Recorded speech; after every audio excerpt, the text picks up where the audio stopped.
Bom dia, queridos irmãos. É um prazer estar de volta aqui depois de um tempo, né? Na verdade, essa igreja ela fica exatamente atrás do meu prédio, essa igreja que estou frequentando agora. Algumas pessoas perguntaram: Kleber, é a igreja presbiteriana ou é a igreja pentecostal? Irmão, fiquei 200 anos aqui com vocês e irmão tem coragem de perguntar se eu estou frequentando a igreja pentecostal, mas tudo bem. A igreja fica atrás, literalmente atrás do meu prédio. Para vocês terem uma ideia, já tentei chegar atrasado nessa igreja 2 vezes. A primeira, saí de casa faltando 5 minutos. Cheguei lá, ainda deu tempo de escolher um lugar para sentar. Na segunda vez, saí de casa faltando 2 minutos. Cheguei em cima da hora. Realmente é uma dificuldade, viu, irmãos? De qualquer maneira, estaremos sempre juntos, né, com essa oportunidade agora. E tenho certeza que não é única, mas teremos muitas outras oportunidades de estarmos juntos. Amém? Vamos abrir a nossa Bíblia em Romanos, capítulo 1, versículos 16 e 17, que foram os versículos, né, básicos da Reforma Protestante, aqueles que Deus usou para criar na mente de Lutero, né, a ideia da Reforma. Romanos 1, versículos 16 e 17.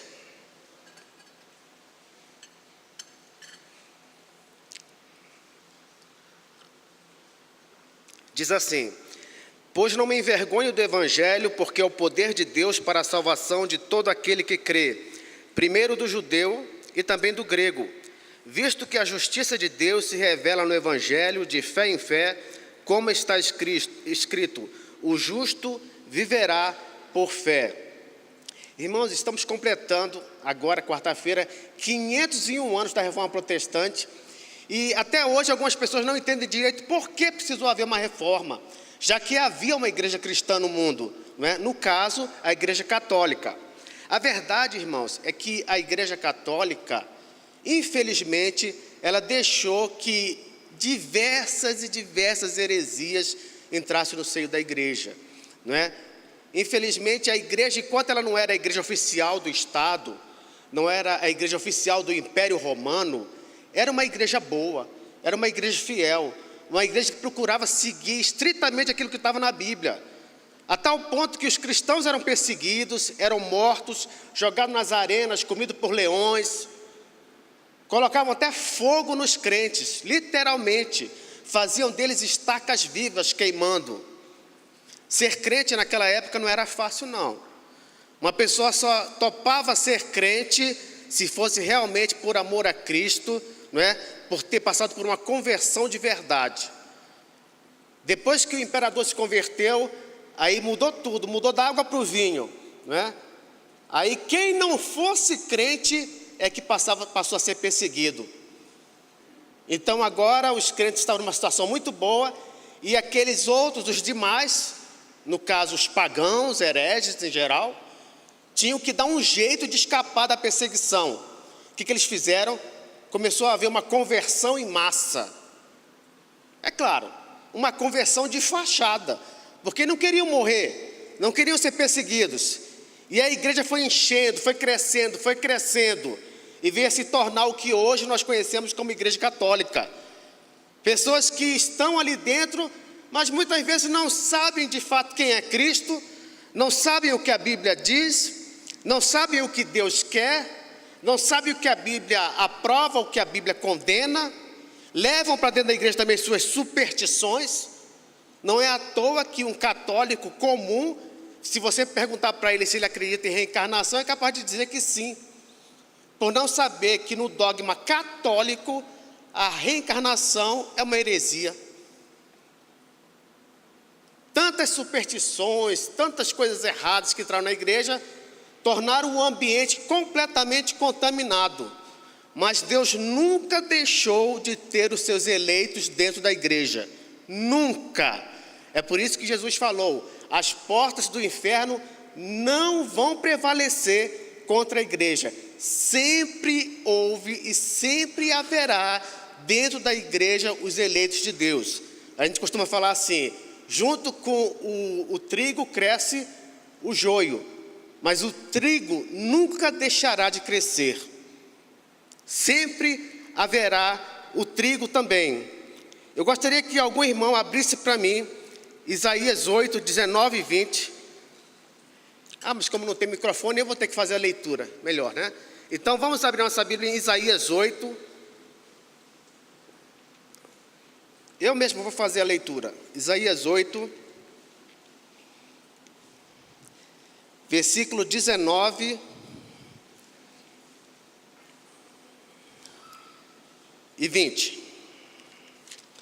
Isaías 8, 19 e 20 diz assim: quando vos disserem, consultai os necromantes e os adivinhos, que chilreiam e murmuram, acaso não consultará o povo ao seu Deus? A favor dos vivos se consultarão os mortos? À lei e ao testemunho, se eles não falarem desta maneira, jamais verão a alva. Diante de toda essa contaminação que a igreja estava passando, irmãos, só havia uma solução: saber o que Deus estava pensando de tudo aquilo. Não era o caso de consultar o Papa, não era o caso de consultar alguma autoridade eclesiástica, não era o caso de consultar alguma comunidade, era o caso de saber o que Deus estava pensando de tudo aquilo. E para saber o que Deus pensa de uma coisa, só tem uma solução: ir até a Bíblia. É por isso que o primeiro sola da reforma é sola Escritura. Tudo tem de começar com a Escritura. O que a Bíblia está achando de tudo isso? O que a Bíblia diz? Quando é que eles começaram a interrogar a Escritura? Quando o Papa da época, querendo construir a Basílica de São Pedro, uma igreja enorme, que até hoje é um ponto turístico no Vaticano, ele criou as chamadas indulgências. O que eram as indulgências? As indulgências eram promessas de perdão. Se uma pessoa ao morrer ia para o purgatório, como ensina a doutrina católica, então se a pessoa pagasse uma quantia, ela ganhava uma promessa de que aquele que estava no purgatório sairia de lá e ia direto para o céu. Quando eles criaram as indulgências, um alemão por nome Johann Tetzel, ele passou ali na região onde o Lutero morava e começava a pregar que no momento em que a moeda tocasse o fundo do copo, naquele mesmo instante a alma sairia do purgatório. E aí Lutero pegou, escreveu 95 teses ou 95 declarações e pregou na porta de uma igreja na Alemanha, da Catedral de Wittenberg. Pregou essas 95 declarações contra as coisas que a Igreja Católica estava fazendo. Numa dessas declarações, a tese de número 27, ele disse o seguinte: por dinheiro a alma se vai do purgatório.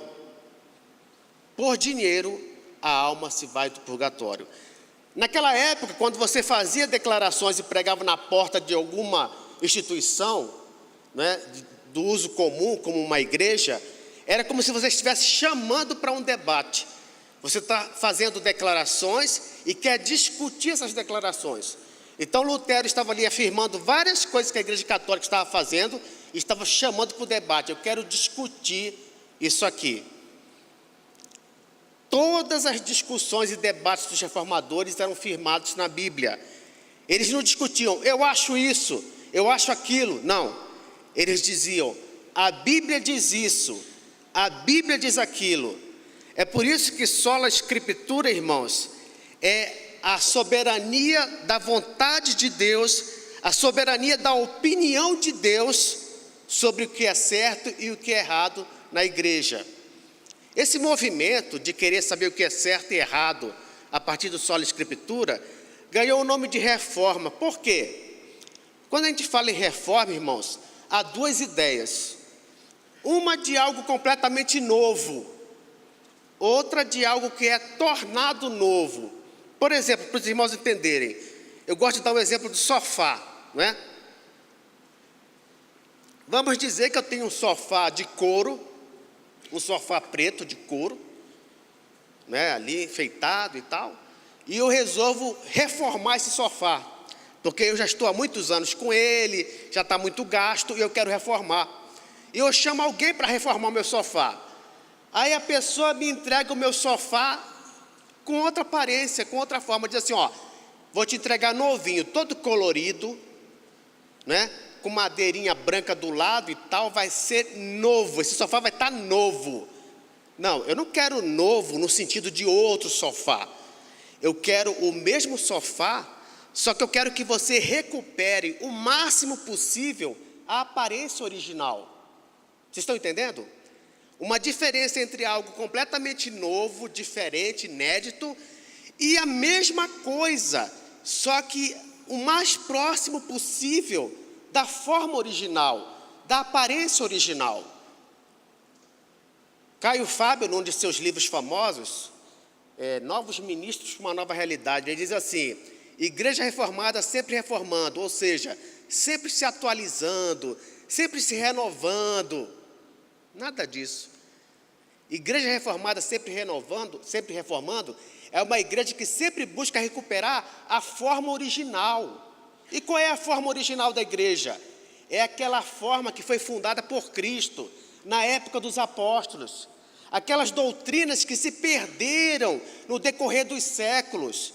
Eu não falei para os irmãos que a igreja no início estava muito bem, estava indo muito bem com fidelidade. De repente começou a entrar muita gente, muita heresia. E aquelas doutrinas antigas, aquelas doutrinas verdadeiras, aquelas doutrinas bíblicas, elas foram sendo soterradas. Elas foram sumindo.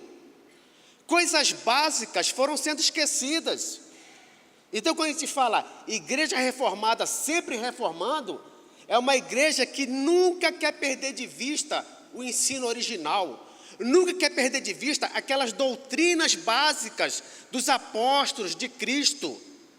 A igreja nunca pode se deixar levar pelos modismos, pelos novos ensinos. Quantas igrejas aí fora, irmãos, estão ensinando outro evangelho, outras doutrinas, estão falando sobre outro Cristo. Por quê? Estão esquecendo o ensino original, estão esquecendo a forma original. E essa foi a briga dos reformadores. Nós queremos recuperar tudo aquilo que foi perdido. Não queremos nada disso, essas heresias aí. Por exemplo, discutir se a alma vai sair do purgatório quando entra uma moeda no copo. Primeiro lugar, que história é essa de purgatório? Onde é que está isso na Bíblia? Purgatório. A Bíblia diz o quê? Que só existem dois lugares, dois destinos eternos após a morte. Ou o sujeito vai para o céu, ou o sujeito vai para o inferno. E você não decide isso jogando moeda dentro de copo. Você pode encher o copo de moeda. Você não decide isso com moeda. Você não decide isso com dinheiro. Mas parece que tem igreja hoje que não aprendeu a lição até hoje. Porque tem igreja que fica vendendo as bênçãos de Deus. Ah, se você ofertar tanto, se você der tanto, se você for dizimista, você vai ganhar tanto, você vai ser abençoado, você vai ter saúde, você vai ter... Ou seja, vendendo as bênçãos espirituais. Para essas igrejas, a gente tem que falar, igreja, sempre reformando, sempre voltando ao ensino original. Purgatório, sabe por que o purgatório é útil para a igreja católica? Sabe por quê, irmãos? Porque o purgatório é uma das maiores fontes de renda da igreja até hoje. É para isso que a gente encomenda a missa. A gente não, modo de falar, né? É para isso que se encomenda a missa. Para que, ver se com aquelas missas ali que são pagas, você alivia o tempo da pessoa no purgatório e ela vai logo para o céu. Mas o purgatório, ele é uma ofensa à suficiência do sacrifício de Cristo. Se uma pessoa precisa passar pelo purgatório antes de ir para o céu, isso quer dizer então que o sacrifício de Cristo não é suficiente para que a pessoa vá direto para o céu. Quando Jesus estava ao lado do ladrão da cruz, vocês lembram desse momento? Estava ali e o ladrão da cruz falou para Jesus: lembra-te de mim quando vieres no teu reino. Aí Jesus poderia ter falado: Tudo bem, mas a gente só vai se encontrar depois do purgatório. Poderia ter falado isso. O que foi que Jesus falou? Hoje mesmo estarás comigo no paraíso. Aquele homem que com certeza precisaria purgar mais alguns pecados, teve a garantia de estar com Cristo no mesmo dia. Por quê? Porque existe ou céu ou existe inferno. Nada mais além disso. Você decide isso hoje, aceitando ou não a Jesus como Senhor e Salvador. Um outro texto, Efésios 2, versículo 8. Eu vou ler também, vamos lá? Efésios 2, verso 8. Diz assim: porque pela graça sois salvos, mediante a fé, e isto não vem de vós, é dom de Deus. Os reformadores começaram afirmando, sola Escritura. Vamos primeiro para a Bíblia. O que a Bíblia disser é lei. Não o que o Papa disser, não o que a autoridade tal disser, não o que o próprio Lutero disser, né? Mas aquilo que a Bíblia diz, isso é lei. E aí quando eles foram à Bíblia, eles começaram a ver. A Bíblia fala que a salvação não se compra, ela é por meio da graça de Deus. Como diz em Efésios 2,8, porque pela graça sois salvos, mediante a fé. E isto não vem de vós, é dom de Deus. Graça, nós sabemos, irmãos, é um favor imerecido. Não existe razão para nós sermos salvos, senão a graça de Deus. É um mistério. Ninguém pode dizer, Deus percebeu que eu não sou qualquer um, não. Deus percebeu que aqui existe uma virtude, existe uma qualidade, existe algo que Deus deve valorizar. Quanta tolice, irmãos. Na verdade, a Bíblia diz que todos pecaram e carecem da glória de Deus. Não há nada que possamos fazer para merecer salvação. Isaías chega a dizer que os nossos pecados são como trapo de imundície. Os nossos atos, os nossos melhores atos, diante de Deus, para efeito de salvação, não vale nada. Somos salvos sem merecer a salvação. Por isso que aquela música que fala sobre graça, né, superabundante graça, quando a pessoa chegar no céu e perguntar, como é que você chegou aqui, meu irmão? E ele vai dizer, foi graça, superabundante graça.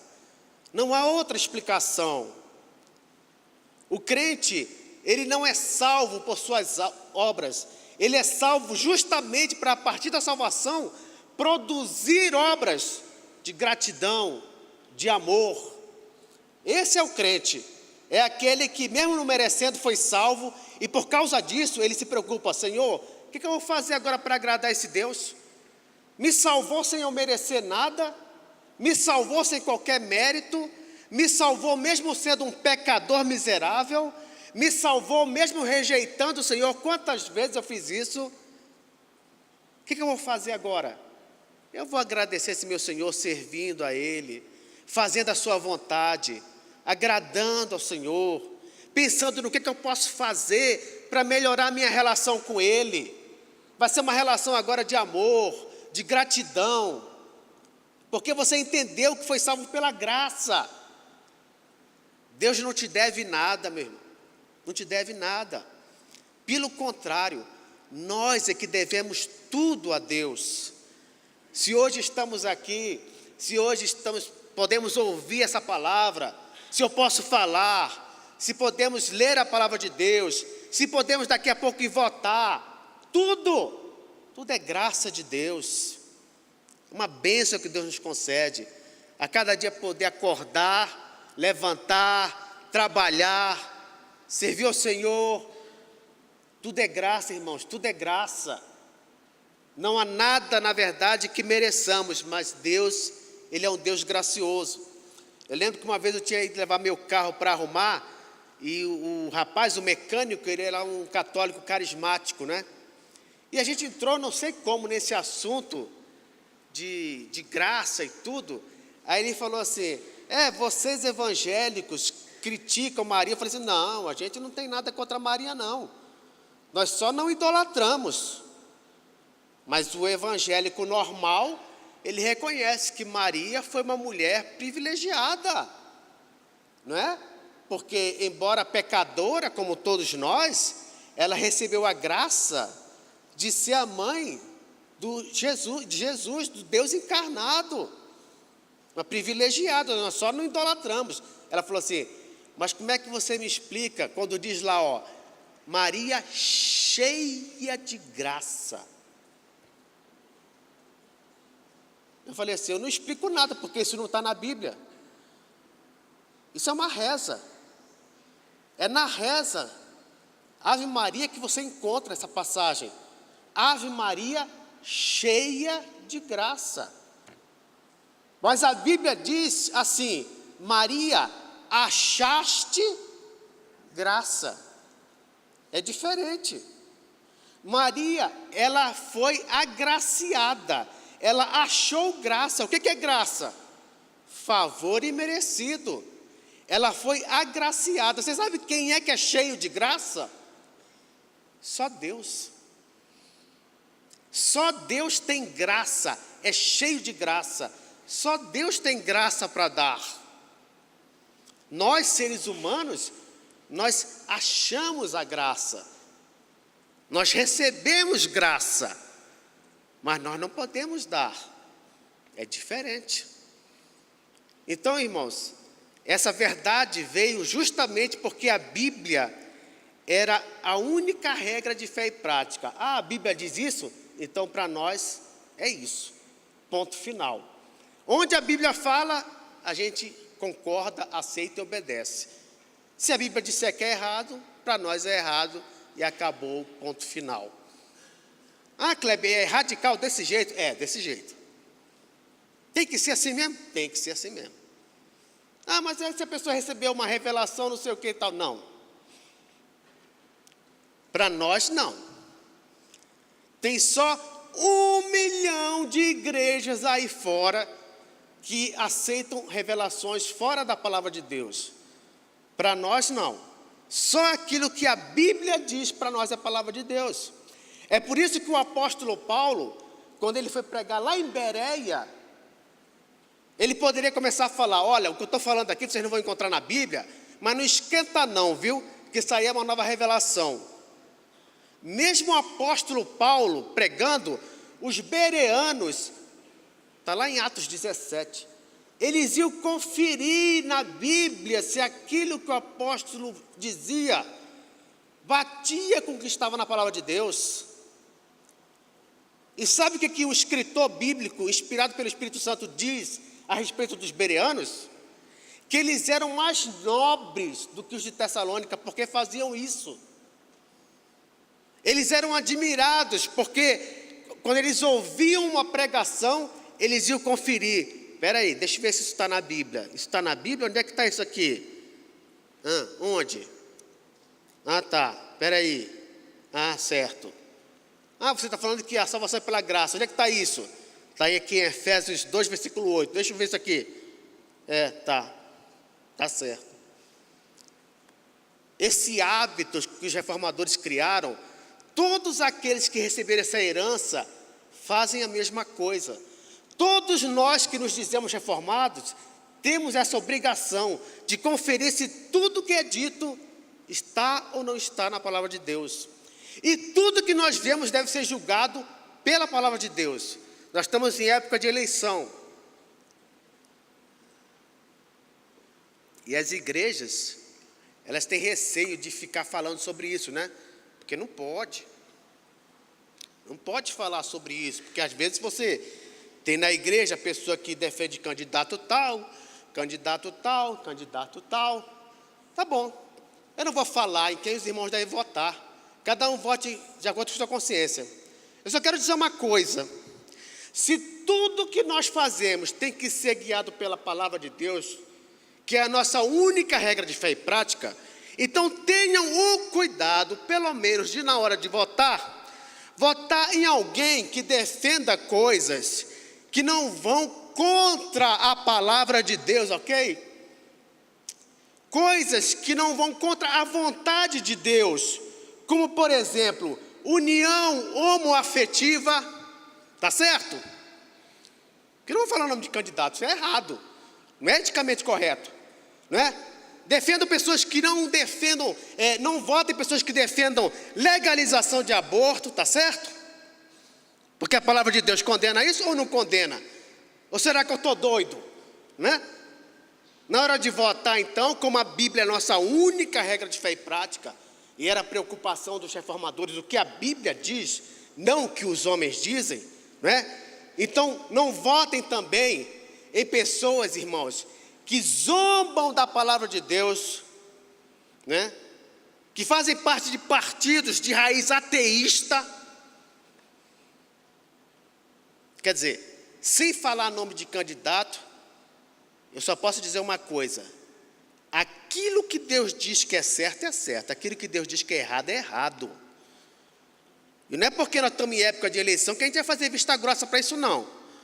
O crente, ele não tem que votar simplesmente com a sua consciência, porque Lutero disse o seguinte, diante da dieta de Worms, ele falou o seguinte: a minha consciência, ela é escrava da palavra de Deus.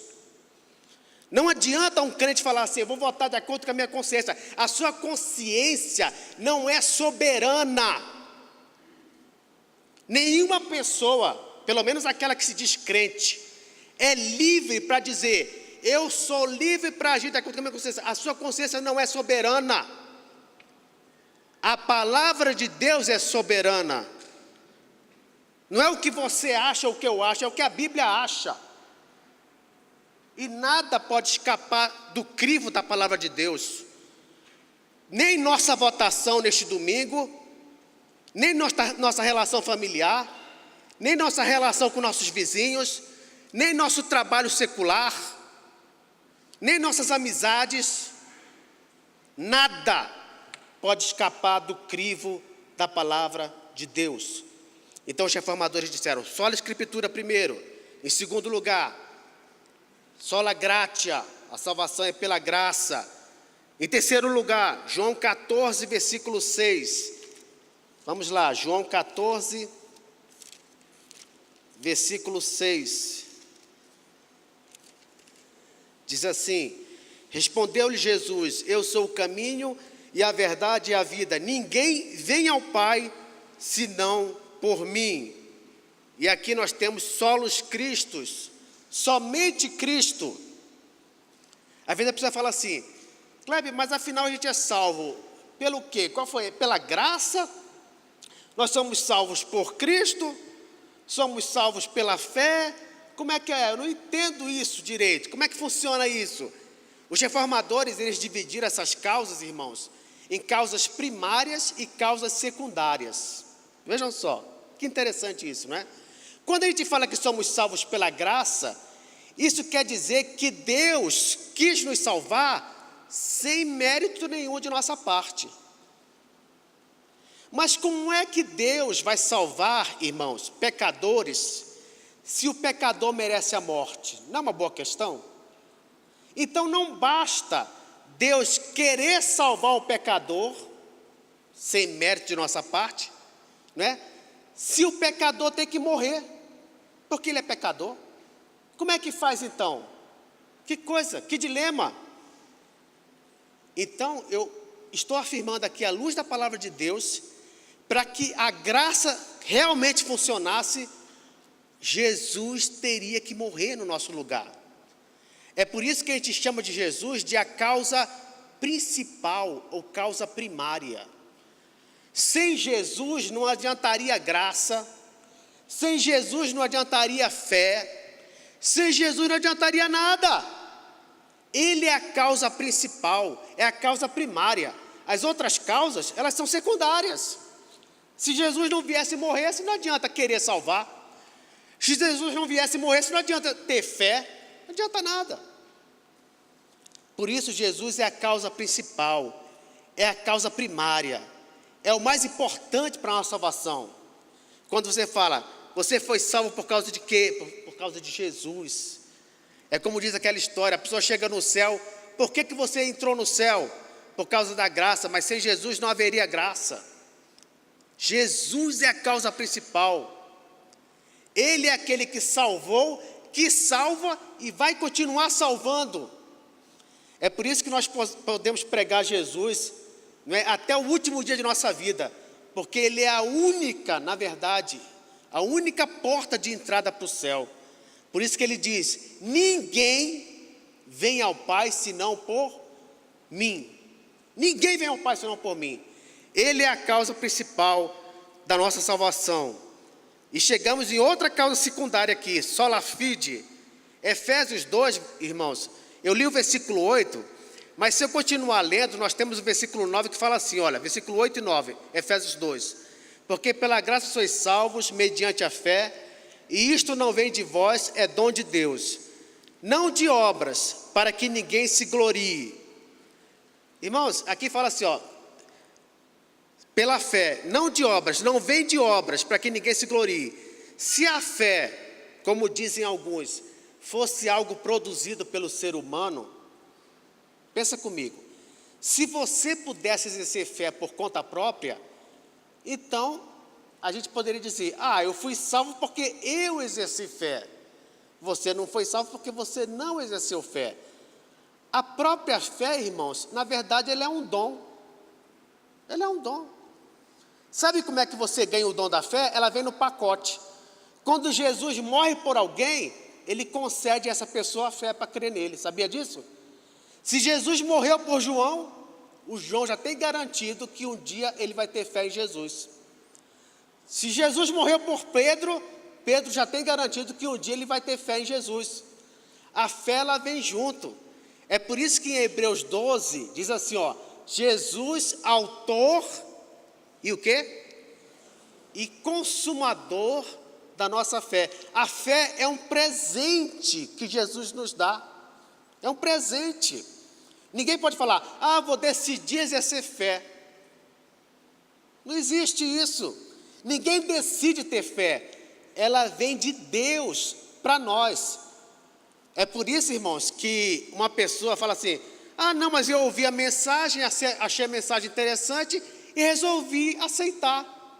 Não, irmão, ninguém resolve aceitar Jesus.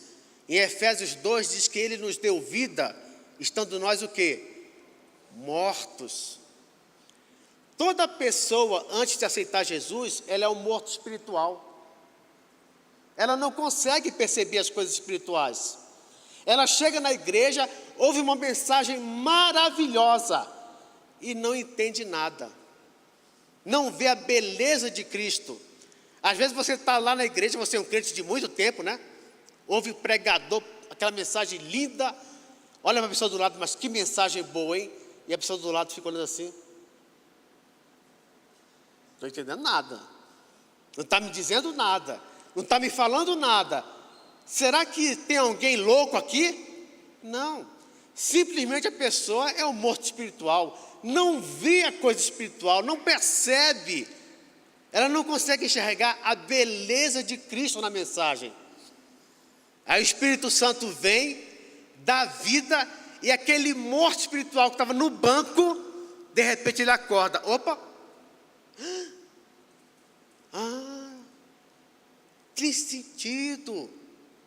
É isso mesmo. E aceita Jesus. Deixou de ser morto espiritual, passou a acreditar. Nova criatura. E aí exerce a fé. Efésios 2, versículos 1 e 10, diz assim, irmãos, olha só. Ele vos deu vida, estando vós mortos nos vossos delitos e pecados. Versículo 10. Pois somos feitura dele, criados em Cristo Jesus para boas obras, as quais Deus de antemão preparou para que andássemos nelas. Quando a pessoa é um morto espiritual, Deus vai lá dar vida, vira uma nova criatura, e a primeira boa obra da nova criatura, sabe qual é? É crer em Jesus. É a primeira boa obra. Ela passa a acreditar em Jesus. Agora acredito. Sabe aquele Jesus que você antes olhava e criticava?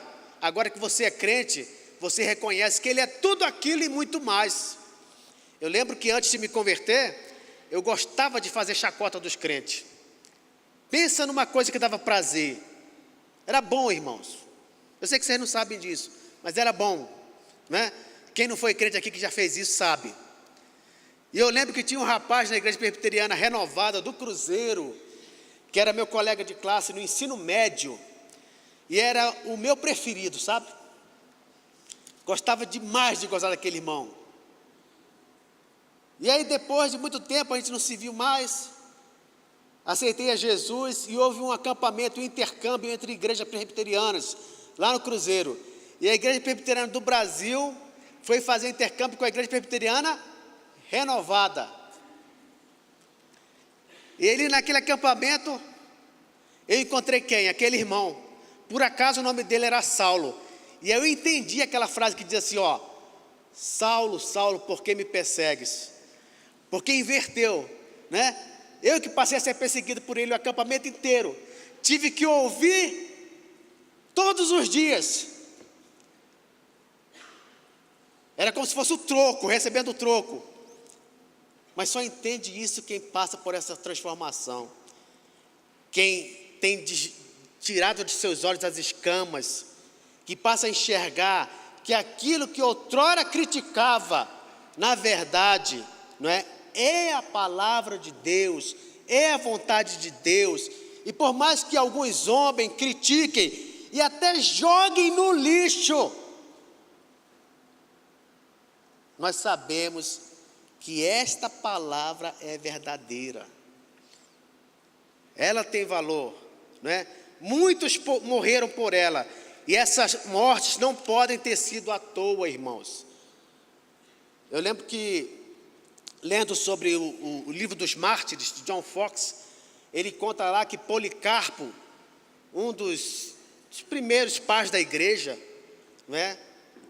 Começou a igreja a ser perseguida naquela época e tudo, e eles falaram: olha, quem negar essa palavra, quem negar esse Cristo, vai sobreviver, não vai morrer, não vai ser jogado aos leões, e nem vai ser morto na fogueira. É só assinar um documento aqui. E aí o Policarpo, ele com medo de morrer, ele pegou e assinou o documento. Aí ele foi poupado, fizeram nada com ele. Mas ele não conseguia conviver com aquilo. Os dias foram se passando, e ele ficava atormentado, pensando: gente, eu não devia ter feito isso, eu não devia ter assinado. E aí ele começou a pregar o evangelho de novo, foi pregando, as autoridades souberam e foram atrás dele. E aí chegaram até ele e falaram bem assim: olha, nós viemos aqui te falar que você tinha feito uma assinatura e agora está pregando esse evangelho de novo. Se você não parar, nós vamos ser obrigados a te queimar. E ele falou: eu posso fazer só um pedido? Pois não. Queima primeiro essa mão. A única coisa que eu peço: queima primeiro essa mão. Porque, irmãos, nós que conhecemos e fomos chamados pelo Evangelho de Cristo, nós que fomos tornados novas criaturas, nós entendemos o significado e o valor da reforma. A reforma veio para mostrar que os antigos ensinamentos, aquelas doutrinas que foram soterradas, foram esquecidas, elas foram recuperadas. E nós estamos aqui para pregá-las com convicção, com firmeza, mesmo que outras pessoas insistam em tentar soterrá-las de novo. Mesmo que muitas igrejas insistam em tentar acabar com essas doutrinas de novo. Mesmo que muita gente tenha vergonha de pregar essas doutrinas de novo. Porque nós sabemos que esta palavra é fiel. Por fim, os reformadores, eles entenderam como o último sola, o soli deo gloria, que tudo deve ser feito para a glória de Deus, não do homem, não da igreja, não de alguma pessoa, não de alguma instituição, mas tudo deve ser feito para a glória de Deus. E onde é que está isso na Bíblia? Romanos 11, versículo 36. Romanos 11, 36 é o coração, vamos dizer assim, né, da palavra de Deus. Diz lá: porque dele, e por meio dele, e para ele, são todas as coisas. A ele, pois, a glória eternamente. Amém. O sentimento do reformado é aquele sentimento de que o objetivo maior de nossa vida, irmãos, é buscarmos cumprir e fazer a vontade de Deus. Não adianta nós termos um projeto próprio se Deus não estiver nesse projeto. Não adianta nós termos um sonho se Deus não estiver nesse sonho. Não adianta nós queremos um futuro para o nosso país se Deus não estiver nesse futuro. Chega de brincadeira, irmãos. Chega de brincadeira. Ou Deus está em tudo, ou Deus não está em nada.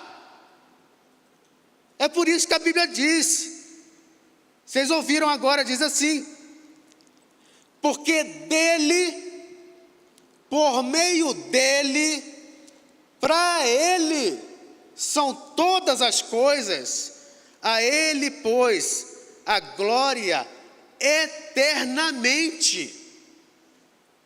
Amém. Esse é o nosso desejo. Não a nossa vontade, Senhor, mas a tua vontade. João Batista, que era um homem que atraía multidões, quando as pessoas começaram a se acercar dele e perceberam que havia outro chegando, Jesus Cristo, eles chegaram para João Batista e perguntaram: Senhor, e esse?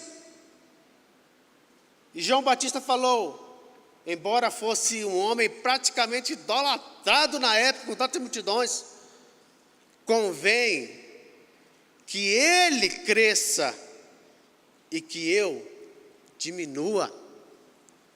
Convém que ele cresça e que eu diminua. Numa outra ocasião, Jesus estava passando, João Batista levantou e falou bem assim: eis o Cordeiro de Deus, que tira o pecado do mundo. Toda vez que João Batista teve oportunidade, ele engrandecia Jesus e se diminuía. E quando João Batista foi morto, os discípulos viraram para Jesus e falaram assim: Senhor, João Batista morreu. E Jesus respondeu: em verdade vos digo que dentre os nascidos de mulher não houve ninguém maior que João Batista. E por que Jesus exaltou João Batista? Porque João Batista exaltou a Jesus. Por que Jesus engrandeceu João Batista? Porque João Batista engrandeceu a Jesus. Se nós aprendermos da lição da reforma que o propósito de Deus, a vontade de Deus, aquilo que Ele diz que é certo, deve ser algo absoluto para nós, já estaremos tirando a maior lição. Então a lição da reforma para nós hoje é a seguinte: a vitalidade da igreja, seja ela qual for, é nunca perder de vista o ensino da palavra de Deus. Nunca. Não se deixar levar por modismo, não se deixar levar por novidade, não se deixar levar por pregadores falando coisas diferentes. Tem gente que ouve um pregador aí, sei onde, falando alguma coisa que ninguém falou, e diz assim: você precisa ouvir aquele pregador, você precisa ouvir. Ele fala coisas diferentes. Ele abre a Bíblia e ele vê no texto coisa que ninguém vê. Ele faz estudo e fala coisas interessantíssimas que eu nunca ouvi. Ô seu bobo, esses pregadores que falam coisas que você nunca viu na Bíblia, que falam coisas que você nunca viu no texto, ele fala essas coisas porque elas não estão no texto.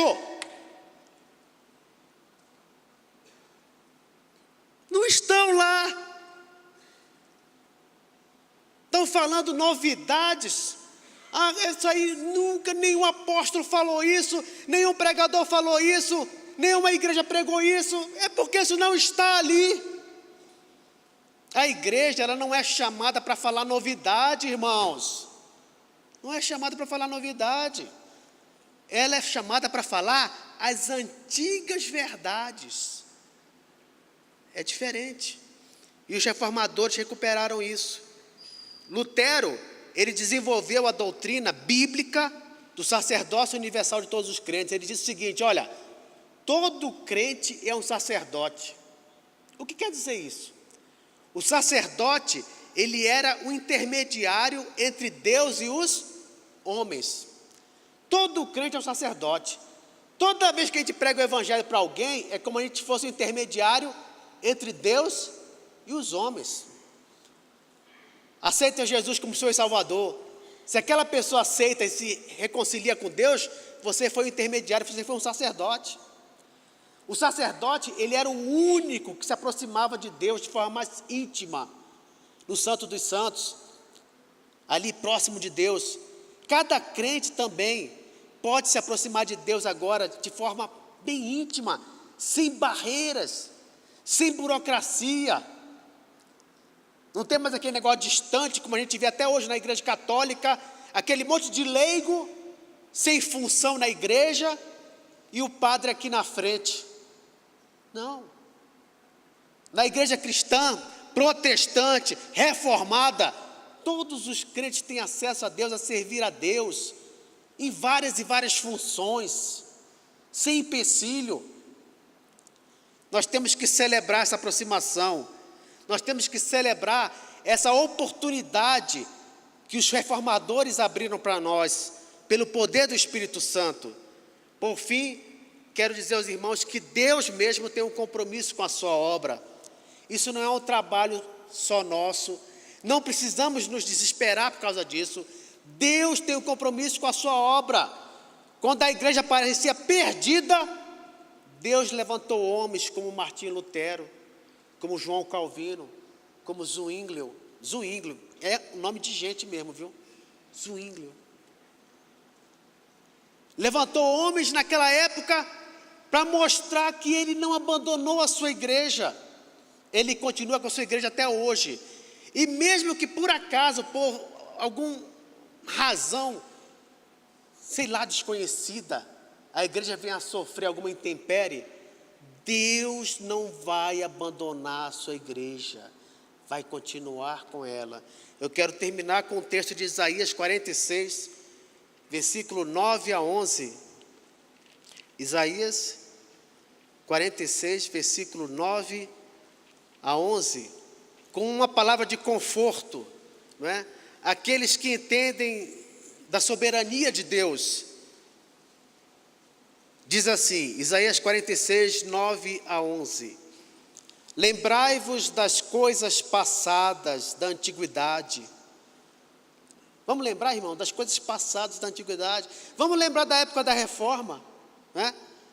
Que eu sou Deus e não há outro. Eu sou Deus e não há outro semelhante a mim. Que desde o princípio anuncio o que há de acontecer. E desde a antiguidade as coisas que ainda não sucederam, que digo, o meu conselho permanecerá de pé, farei toda a minha vontade. Que chamo a ave de rapina desde o Oriente e de uma terra longínqua, o homem do meu conselho. Eu o disse, eu também o cumprirei. Tomei este propósito, também o executarei. A nossa vida está nas mãos de Deus. Glória a Deus por isso. Amém? Vamos ficar de pé. Quero terminar com uma oração. Senhor Deus, nós te somos gratos. Gratos por estar comemorando mais um ano da Reforma Protestante, Senhor. Te louvamos porque foi um momento em que o Senhor, na tua soberania, se manifestou a este mundo, mostrando que não é um Deus indiferente, que não é um Deus distante, como pregam os deístas, que não é um Deus inexistente, como pregam os comunistas, mas é um Deus presente, é um Deus imanente, embora também transcendente, Senhor. O Senhor é aquele que tem nas mãos todas as coisas, é aquele que escreve a nossa história, que escreve a história do mundo, Senhor. Te louvamos porque estamos nas mãos deste Deus soberano, que embora permita muitas coisas desagradáveis, tem tudo sob controle. Por isso mesmo colocamos o nosso país nas tuas mãos, Senhor. Colocamos a nação brasileira. Te pedimos, Pai, em nome de Jesus, que o Senhor faça a tua vontade. Que a tua vontade seja realmente concretizada em nossa nação, Senhor. Para a glória do teu nome. Nós te louvamos por essa oportunidade. Te pedimos que o Senhor abençoe este dia. Que possamos ter um dia tranquilo, de paz, Senhor. E possamos nos reunir logo mais para te cultuar. É esta a nossa oração no nome de Jesus. Amém. Pode sentar. Obrigado, irmãos.